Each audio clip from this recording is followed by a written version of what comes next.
Maya stopped in the hallway and stared at it longer than anyone else.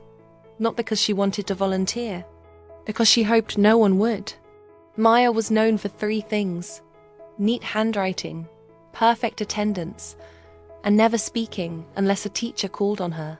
Even then, her answers came out so softly that classmates leaned forward to hear. But the assembly topic made her stomach twist. School policy changes for student well-being. For months, Maya had watched her friends struggle under the new schedule: shorter lunch, no quiet study space, back-to-back exams. Her best friend had started eating in the bathroom just to find a moment of silence. Another classmate had panic attacks before afternoon tests. Maya noticed everything. She just never said anything. That evening, she sat at her desk, staring at a blank page. If someone spoke clearly, she thought, they might actually listen. Her heart answered immediately, "Not you." Her hands trembled. But what if no one else does? She began writing. At first, it was messy crossed-out sentences, arrows, nervous rewrites. But as the words filled the page, something changed. She wasn't writing about herself anymore. She was writing about the crowded hallways, the anxious faces, the quiet students who never complained. She wrote about what school felt like. She wrote what no one was saying out loud.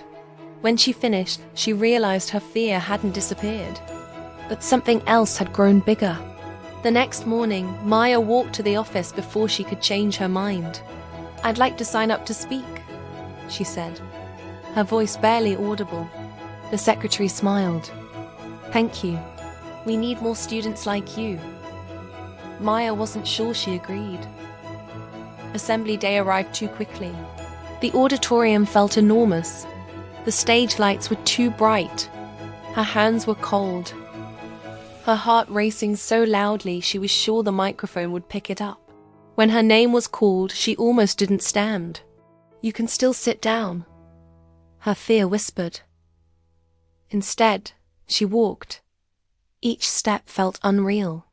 When she reached the podium, she unfolded her paper and realized she couldn't see the words clearly. Her hands were shaking. The room was silent. Hundreds of students, teachers, the principal. Maya took a breath. Her first sentence came out thin and shaky, but she kept going.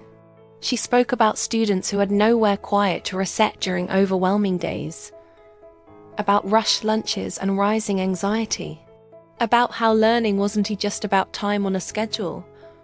It was about having the space to breathe. Halfway through, something unexpected happened. The room leaned in.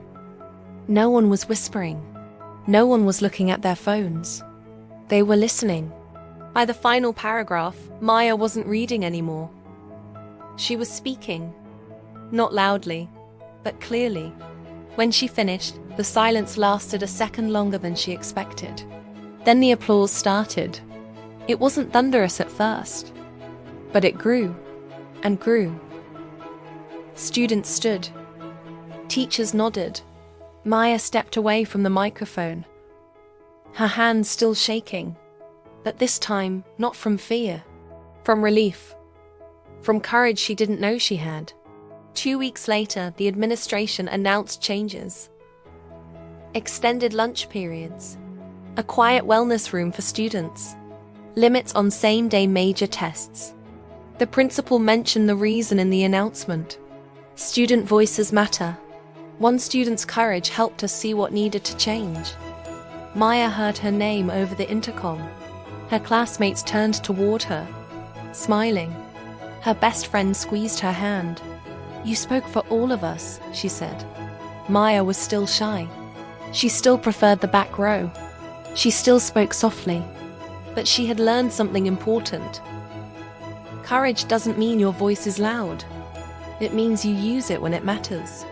And sometimes, the quietest voice is the one that changes everything.